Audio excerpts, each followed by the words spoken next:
ምዕራፍ 29 ነቢዩ ኤርምያስ ወደ ተረፉት የምርኮ ሽማግሌዎች ወደ ካህናቱም ወደ ነቢያቱም ናቡከደነፆር ከኢየሩሳሌም ወደ ባቢሎን ማርኮ ወዳፈለሰውም ሕዝብ ሁሉ ከኢየሩሳሌም የላከው የደብዳቤው ቃል ይህ ነው። ይህም የሆነው ንጉሡ ኢኮንያን እናቱም እቴጌይቱ ጃንደረቦቹም የይሁዳና የኢየሩሳሌምም አለቆች ጠራቢዎችና ብረት ሠራተኞችም ከኢየሩሳሌም ከወጡ በኋላ ነው። ኤርምያስ የይሁዳ ንጉሥ ሴዴቅያስ ወደ ባቢሎን ንጉሥ ወደ ናቡከደነፆር ወደ ባቢሎን በላካቸው በሳፋን ልጅ በኤልዓሳና በኬልቅያስ ልጅ በገማርያ እጅ ደብዳቤውን እንዲህ ሲል ላከው።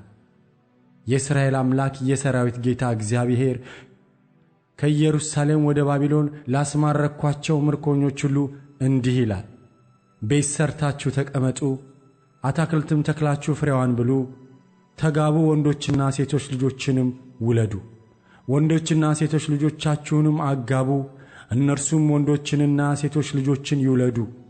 ከዚያም ተባዙ፣ ጥቂቶችም አትሁኑ።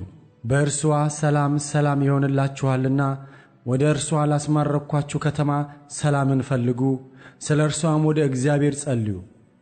የእስራኤልም አምላክ የሠራዊት ጌታ እግዚአብሔር እንዲህ ይላልና በመካከላችሁ ያሉት ነቢያቶቻችሁና ሟርተኞቻችሁ አያታልሏችሁ፣ እናንተም የምታልሙትን ሕልም አትስሙ። በስሜ ሐሰተኛ ትንቢትን ይናገሩላችኋልና እኔም አላኳቸው። እግዚአብሔር እንዲህ ይላልና 70 ዓመት በባቢሎን በተፈጸመ ጊዜ ጎበኛችኋለሁ፣ ወደዚህም ስፍራ መልሳችሁ ዘንድ መልካሚቱን ቃሌን እፈጽምላችኋለሁ። ለእናንተም ማስባትን ሐሳብን ያውቃለሁ፣ ፍጻሜና ተስፋ ሰጣችሁ ዘንድ የሰላም ሐሳብ ነው እንጂ የክፉ ነገር አይደለም። እናንተም ትጠሩኛላችሁ፣ ሄዳችሁም ወደ እኔ ትጸልያላችሁ፣ እኔም እሰማችኋለሁ።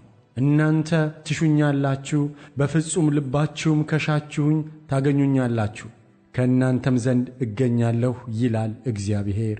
ምርኳችሁንም እመልሳለሁ፣ ከአሕዛብም ሁሉ ዘንድ እናንተንም ካሳደድኩበት ስፍራ ሁሉ እሰበስባችኋለሁ ይላል እግዚአብሔር። እናንተንም ለምርኮ ወደ አፈለስኩበት ስፍራ እመልሳችኋለሁ።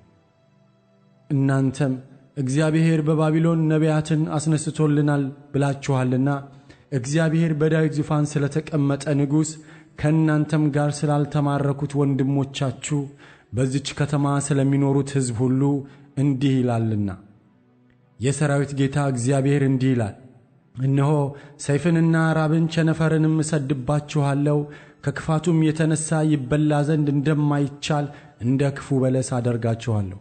በሰይፍም በራብም በቸነፈርም አሳድዳችኋለሁ።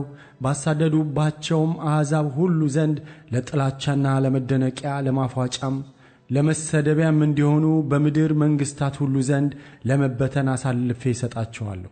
ይህም የሆነው ቃሌን ስላልሰሙ ነው ይላል እግዚአብሔር።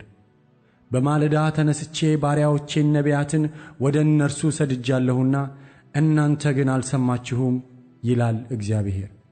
ስለዚህ ከኢየሩሳሌም ወደ ባቢሎን የሰደድኳችሁ ምርኮኞች ሁሉ ሆይ የእግዚአብሔርን ቃል ስሙ።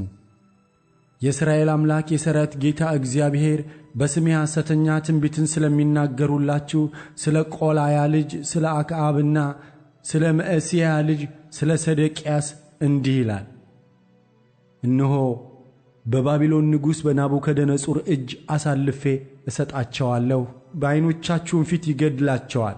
ከእነርሱም የተነሣ በባቢሎን ያሉ የይሁዳ ምርኮኞች ሁሉ የባቢሎን ንጉሥ በእሳት እንደ ጠበሳቸው እንደ ሴዴቅያስና እንደ አክዓብ እግዚአብሔር ያድርግህ የምትባል እርግማንን ያነሳሉ። እኔም አውቃለሁ ምስክርም ነኝ ይላል እግዚአብሔር። በእስራኤል ዘንድ ስንፍና አድርገዋልና ከባልንጀሮቻቸው ሚስቶች ጋር አመንዝረዋልና ያላዘዝኳቸውንም ቃል በስሜ በሐሰት ተናግረዋልና ለኔሔላማዊ ለሸማያ እንዲህ በል፣ የእስራኤል አምላክ የሠራዊት ጌታ እግዚአብሔር እንዲህ ይላል፣ በኢየሩሳሌም ወዳለው ሕዝብ ሁሉ ወደ ካህኑም ወደ መዕሤያ ልጅ ወደ ሶፎንያስ ወደ ካህናቱም ሁሉ ደብዳቤዎችን በስምህ እንዲህ ስትል ልከሃል። እያበደ ትንቢት የሚናገርን ሰው ሁሉ በእግር ግንድና በዛንጅር ታኖረው ዘንድ በእግዚአብሔር ቤት አለቃ እንድትሆን እግዚአብሔር በካህኑ በዮዳሄ ፋንታ ካህን አድርጎሃል። አሁንስ ትንቢት ተናጋሪውን የአናቶቱን ሰው ኤርምያስን ስለምን አትዘልፈውም? እርሱ ምርኮው የረዘመ ነውና ቤት ሰርታችሁ ተቀመጡ፣ አታክልትንም ተክላችሁ ፍሬዋን ብሉ ብሎ ወደኛ ወደ ባቢሎን ልኳልና። ካህኑም ሶፎንያስ ይህን ደብዳቤ በነቢዩ በኤርምያስ ጆሮ አነበበው። የእግዚአብሔርም ቃል ወደ ኤርምያስ እንዲህ ሲል መጣ። እግዚአብሔር ስለ ኔሔላማዊው ስለ ሸማያ እንዲህ ይላል ብለህ ወደ ምርኮኞች ሁሉ ላክ። እኔ ሳልከው ሸማያ ትንቢት ተናግሮላችኋልና በሐሰትም እንድትታመኑ አድርጓችኋልና፣ ስለዚህ እግዚአብሔር እንዲህ ይላል፣ እነሆ ኔሔላማዊውን ሸማያንና ዘሩን እቀጣለሁ። እኔም የማደርግላችሁን መልካምን ነገር የሚያይ ሰው በመካከላችሁ አይኖርላቸውም።